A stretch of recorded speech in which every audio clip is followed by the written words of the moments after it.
كل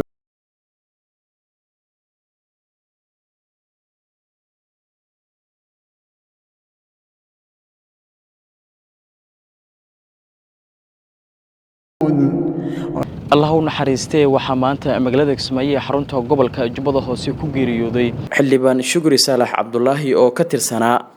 xildhibaanada golaha wakiilada dowlad goboleedka Jubbaland oo in muddo ah ku xanuunsanayay magaalada Kismaayo ee xarunta gobolka Jubbada Hoose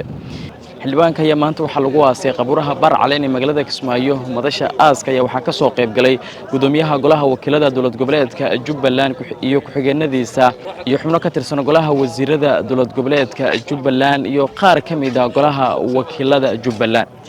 xildhibaan Cali Cabdiwaaxid oo ka mid ah xildhibaanada golaha wakiilada dowlad goboleedka Jubbaland ayaa ugu horreyn ka hadlay madasha isagoo ka sheekay taariikh nololeedka xildhibaan Shukri Saalax Cabdullaahi ehelada ay qaraabadana alla ugu bariyay inuu samir iimaan ka siiyo inna lillahi wa inna ilayhi raaji'uun inna lillahi wa inna ilayhi raaji'uun waxaan saaka aaskiisa u joognaa xildhibaan Shukri Cabdullaahi Shukri Saalax Cabdullaahi oo ku geeriyooday xalay magaalada Kismaayo isbitaalka Daryeel inna lillahi wa inna ilayhi raaji'uun kullu nafsin daa'iqatul mawt naf walba way dhimanaysaa waxaan rabaa inaan yar ka hadlo taariikh nololeedkii iyo soo jireenkii Shukri Saalax Cabdullaahi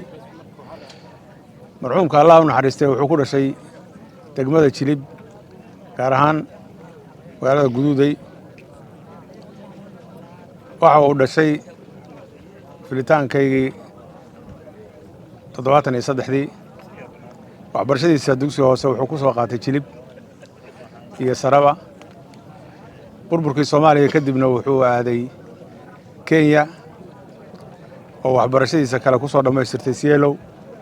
muddo badan buu xagga deganaa wuxuu ahaa nin systemka Jubbaland dadkii dhibada u aasay muxuu ahaayeen qaybta libax ka soo qaatay waxa ka soo bilaabay Kenya ilaa halkan la yimaado oo guddigii ergada xireynayay farsamada ayuu ka mid ahaa wuxuu lahaa taariikh muwaadinimo iyo dawlad jaceyl oo badan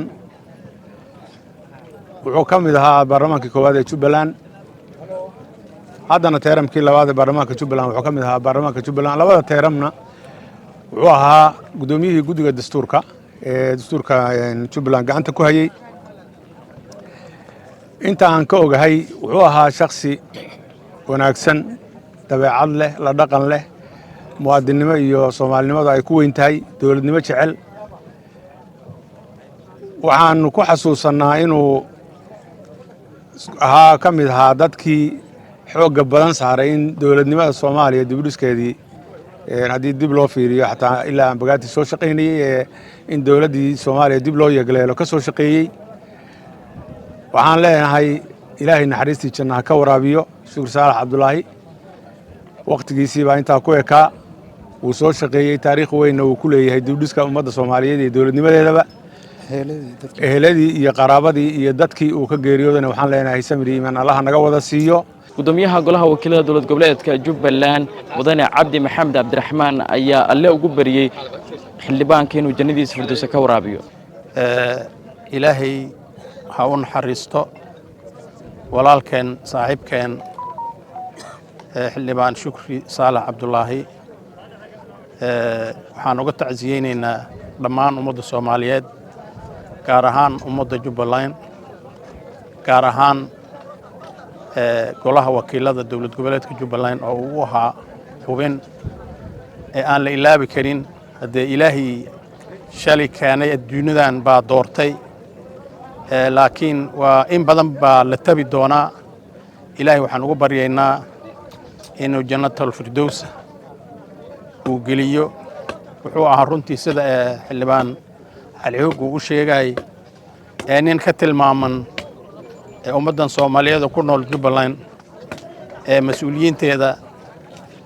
aad uga tilmaamin buu ahaa ruuxu wuxuu ahaa xilmi badan oo dulqaad badan oo aad iyo aad runtii intii uu joogay labadii teeram uu baarlamaanka ku jirayna guddigaas oo halbowlo u ah u haayay xilka yuu ahaa aad baan runtii u ammaanaynaa ilaahayna waxaan uga rajaynaynaa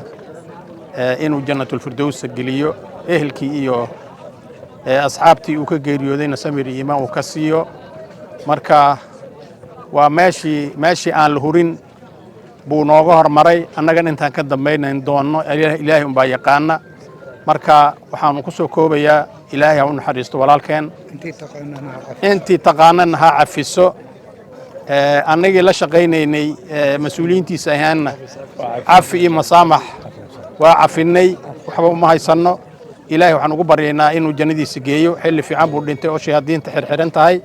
waa ahlu raxmaan leenahay ilaahay ha u naxariisto ilaahay ha u naxariisto maxamed Soomaali Jubaland TV Kismaayo